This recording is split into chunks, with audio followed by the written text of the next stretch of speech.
देखिए latest episodes बिल्कुल ad free. Bharat Ratna doctor Bhimrao Ambedkar को कोटि कोटि नमन। ये कार्यक्रम डॉक्टर भीमराव अंबेडकर के जीवन पर आधारित है, जहां भारत की जनता के प्रति उनके योगदानों को पूरी सजगता से चित्रित और रेखांकित करने का प्रयास है। कार्यक्रम में दिखाई गई घटनाएं लब्ध प्रतिष्ठ पुस्तकों से ली गई हैं। इस कार्यक्रम के जरिए चैनल की ओर से एक विश्वसनीय, सजग और सकारात्मक प्रयास है कि डॉक्टर बाबा साहेब भीमराव अंबेडकर के जीवन की संघर्ष यात्रा एवं गौरव गाथा पूरे आदर के साथ घर घर पहुंचे और उनके योगदानों से सभी संपूर्णता में परिचित और आह्लादित हों। इसमें आधा है जो आपका है, इसमें आधा है जो आपका है। फिर इस बंटवारे में आपकी माँ को क्या मिला?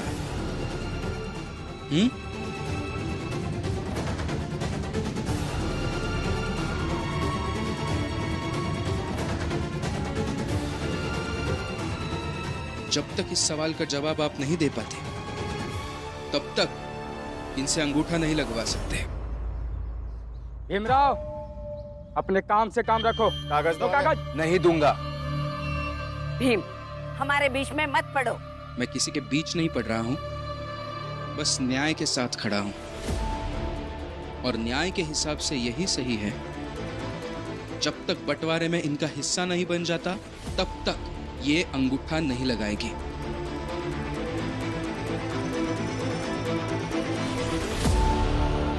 ऐ भीमराव, सगुना बाई से तो तुम्हारी दुश्मनी है, तो तू क्या हितैषी बन रहा है? हा? हितेश काका, ये भीमराव हर जरूरतमंद, शोषित, पीड़ित और वंचित का हितैषी है, फिर चाहे वो मेरा दोस्त हो या दुश्मन।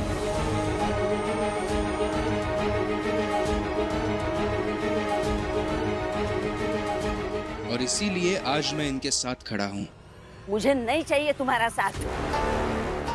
मैं खुश हूँ मेरे दोनों बेटों से। वो जैसे रहना चाहे वैसे रहेंगे।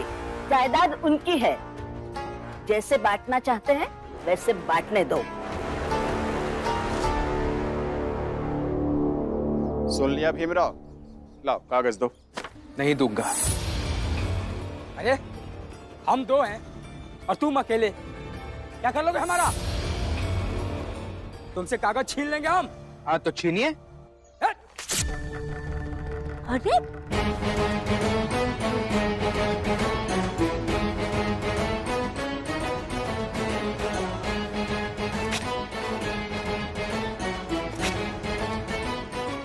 अरे क्या कर रहे हो?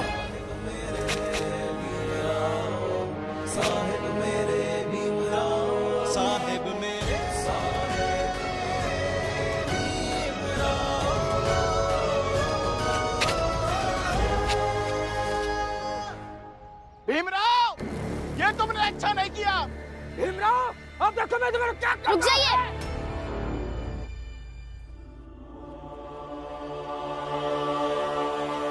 पीछे। भीमराव अंबेडकर मेरे पति है, ऐसे और कोई उन तक नहीं पहुंच सकता है।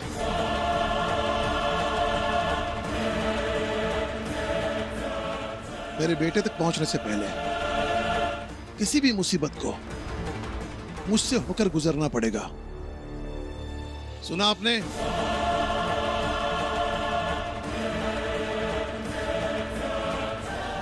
और हाँ, अगली बार जब आओगे तब साथ में 3 कागज लेकर आना, जिसमें से एक कागज पर इनका हिस्सा लिखा हो।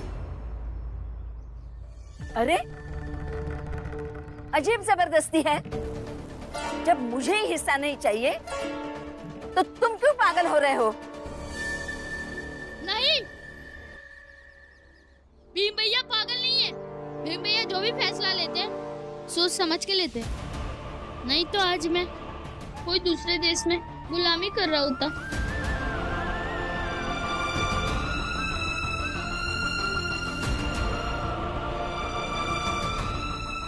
ओ, ऐसा है क्या? तो ठीक है, हम भी इधर ही बैठेंगे। क्यों? हाँ, और जब तक हमारा बंटवारा नहीं हो जाता, अब हम यहाँ से कहीं नहीं जाएंगे। बैठो भैया। बैठो।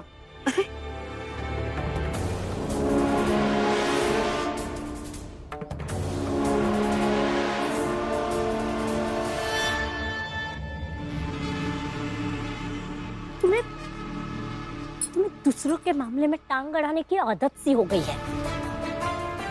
अरे उनके घर का मसला है, उनका बंटवारा है, उन्हें क्या करना है वो देख लेंगे। तुम्हें क्या जरूरत पड़ी है उनके बीच में पड़ने की?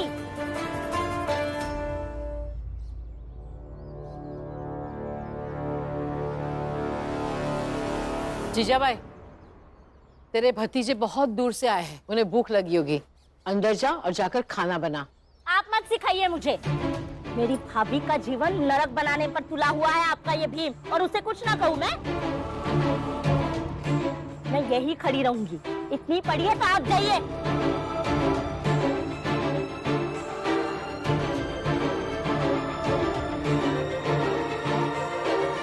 बाबा, मैं वकील सर के पास जाके आता हूँ। हाँ भीम भैया, अब जाओ। जब तक मैं आऊँ तब तक मैं यहाँ ध्यान दूंगा कि ये दोनों शगुना मामी से अंगूठा ना लगवाए। अब जाइए।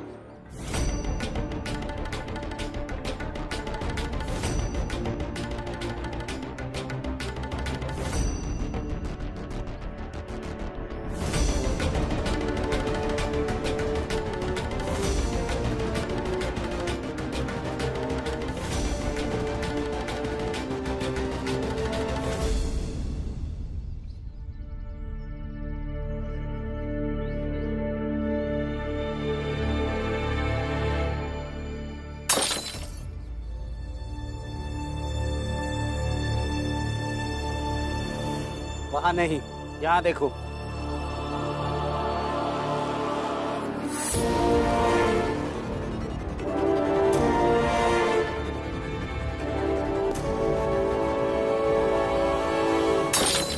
बाला भैया, ये क्या कर रहे हैं आप?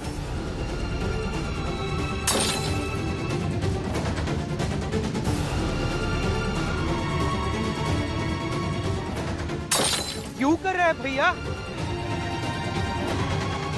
ताकि तुम्हें दिखा सकूं कि तुम्हारी बाबा की, रमा की, बुआ की हरकतों से मुझे कितनी तकलीफ होती है। दुनिया भर के लोगों का दुख दर्द समझ सकते हो, लेकिन अपने भाई के दुख को, उसकी जरूरतों को बिल्कुल नहीं समझ पाते। इसीलिए अब मैं इन कांच के टुकड़ों पर चलकर तुम्हारे पास आऊंगा, ताकि तुम्हें एहसास हो कि मेरी पत्नी को जबरन तुम्हारे पास रखकर तुम सबने मेरे दिल को कितना लहूलुहान किया है। बाला भैया, ये क्या कर रहे हैं आप? ये बेवकूफी है, ये सब मत कीजिए। अगर तुम चाहते हो कि मैं ये ना करूं, तो जाओ, तुम्हारी भाभी को यहां लेकर आओ।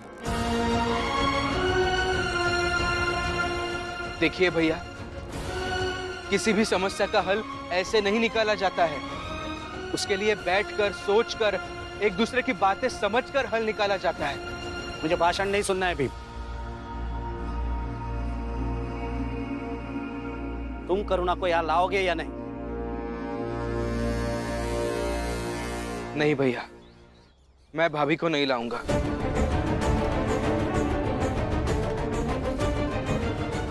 मैं तुम्हें आखिरी बार पूछ रहा हूं भीम, तुम करुणा को यहां लाओगे या नहीं? नहीं लाऊंगा भैया।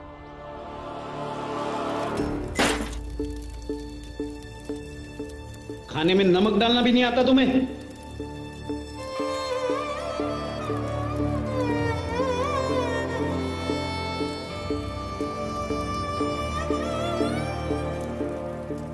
दीदी, ये आपके हाथ क्यों कांप रहे थे?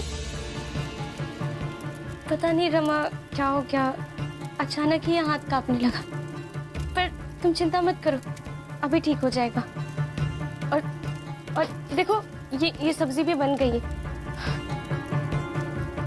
सच में अचानक से ही कांपने लगा, तो फिर आप कुछ छुपा रही है? रमा, मैं क्या छिपाऊंगी तुमसे? कुछ नहीं छिपा रही हूँ। दीदी, आपका चेहरा बता रहा है कि आप कुछ तो छुपा रही है।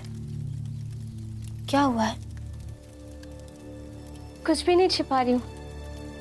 दीदी, आपको मेरी कसम है।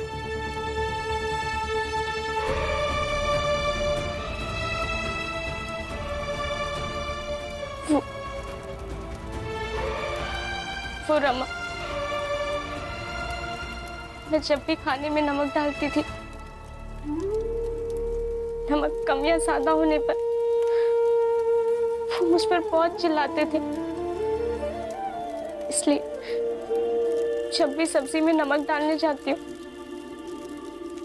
तो ये हाथ ऐसे ही कांपने लगते हैं।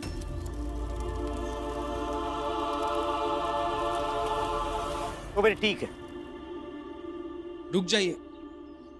आप इस कांच पर पैर रखेंगे तो आपको जख्म हो जाएगी, फिर मैं आपको हॉस्पिटल लेके जाऊंगा, आपका इलाज करवाऊंगा, क्योंकि मेरी वजह से आपने ये सब किया। और फिर हॉस्पिटल से सीधा यहाँ आकर मैं भी इन कांच के टुकड़ों पर चलूंगा। फिर अपना हिसाब बराबर हो जाएगा ना। आप सोचिए आपको क्या करना है, आपकी मर्जी।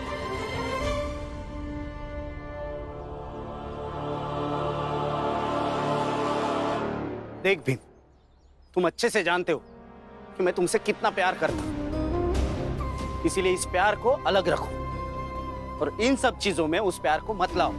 मैं भी आपको यही समझाने की कोशिश कर रहा हूं भैया। और न्याय की बातों में भीमराव ना आए तो कैसे चलेगा? न्याय अस्तित्व है मेरा, और कोई भी व्यक्ति अस्तित्वहीन जीवन कैसे जी सकता है बताइए? इसलिए हाथ जोड़ता हूं आपके सामने, भाभी को लेकर आपकी जो सोच है, जो नजरिया है, वो बदलिए। ठीक है, अब मैं भी देखता हूं कि तुम कब तक मेरी पत्नी को तुम्हारे यहाँ जबरन रखते हो।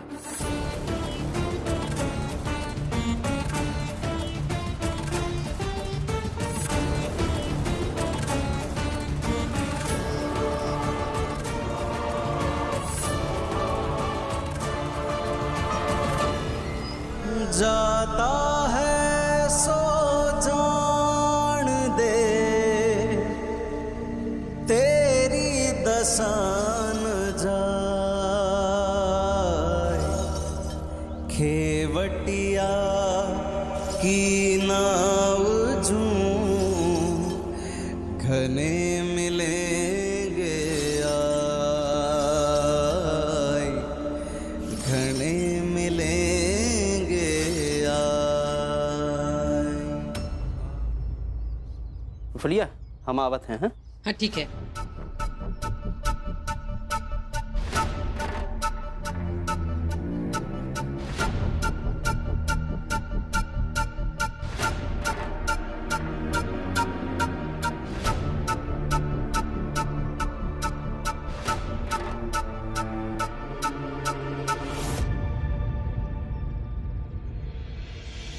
भैया सुनो, हाँ, ये भीमराव ना ऐसा ही है, और ये बात तो तुम लिख के रख ले कि जब तक ये भीमराव यहाँ रहेगा तुम अपनी सगी आई से अपनी खुद की जमीन जायदाद का बंटवारा न कर पाओगे।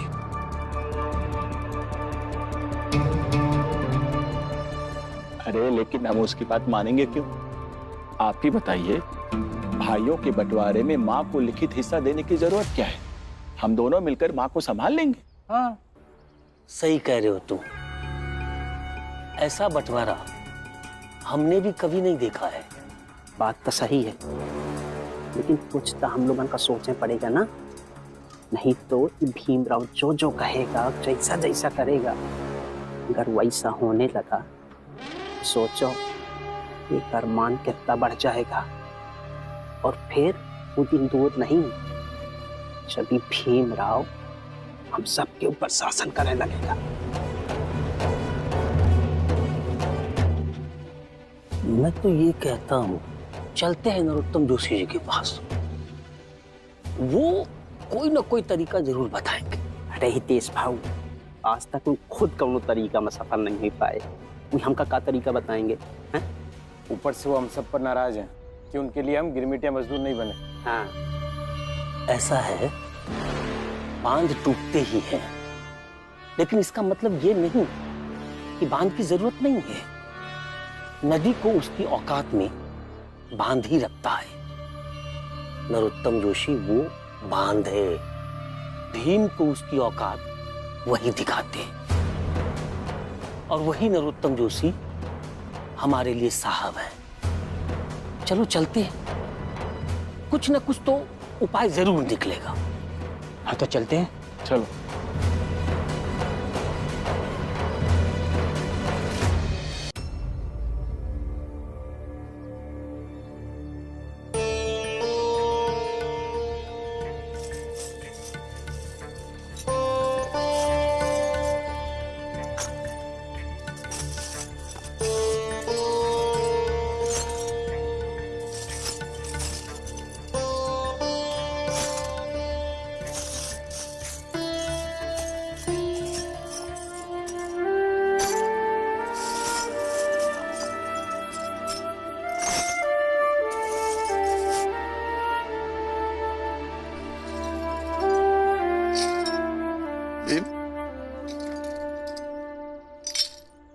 क्या कर रहे हो?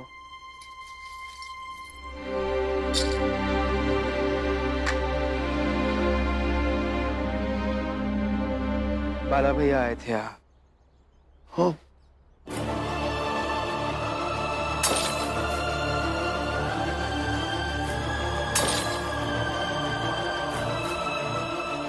अब मैं इन कांच के टुकड़ों पर चलकर तुम्हारे पास आऊंगा। अगर तुम चाहते हो कि मैं ये ना करूं तो जाओ, तुम्हारी भाभी को यहां लेकर आओ।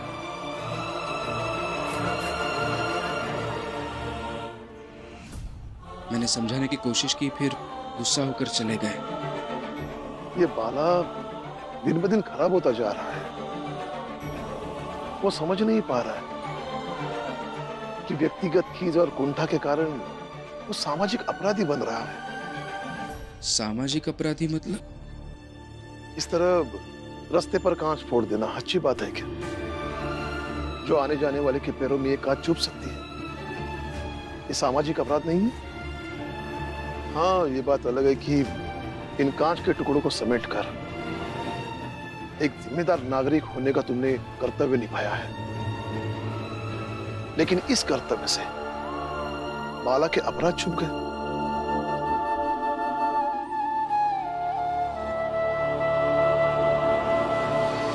उपद्रवियों, क्या उत्पाद मचा रहे हो बाप बेटे मिलकर?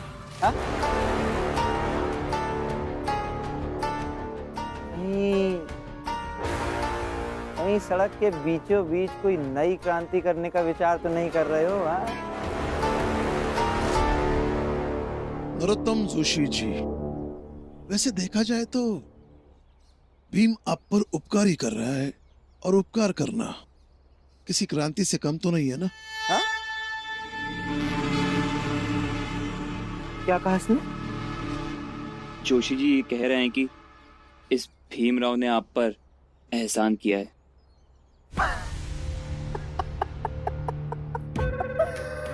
पगला गए हो क्या राम जी? हाँ हाँ, एहसान करेगा ये भीमराव मुझ पर? नहीं। अब मुंह खोल ही दिया तो जरा विस्तार से बताओ। दिन दहाड़े सपने देखने वाली बाप बेटी की जोड़ी कैसे एहसान किया है इसने मुझ पर? हाँ? ठीक है, विस्तार से बताता हूं। आपके आने से पहले यहां कांच के टुकड़े बिखर पड़े थे जो भीम उठा रहा था। ये इसका कर्तव्य है, लेकिन ये इसका कर्तव्य यहां से आने जाने वाले हर राही पर एहसानी है।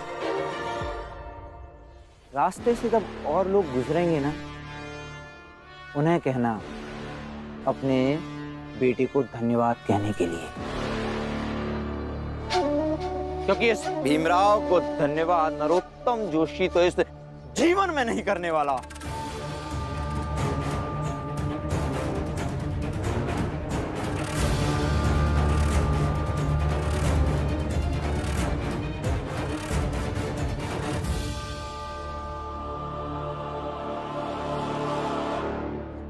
मतलब बाबा, किसी एक व्यक्ति के कर्तव्य पालन से कई लोगों की जिंदगी आसान बन जाती है। फिर ऐसे तो हमारे देश में, समाज में सारे लोगों ने कर्तव्य का पालन अगर किया तो पूरे समाज की, देश की जिंदगी सुगम हो जाएगी। बिल्कुल। मुझे अगर कभी व्यवस्था बनाने की जिम्मेदारी मिली तो मैं कर्तव्यों के पालन पर विशेष जोर दूंगा।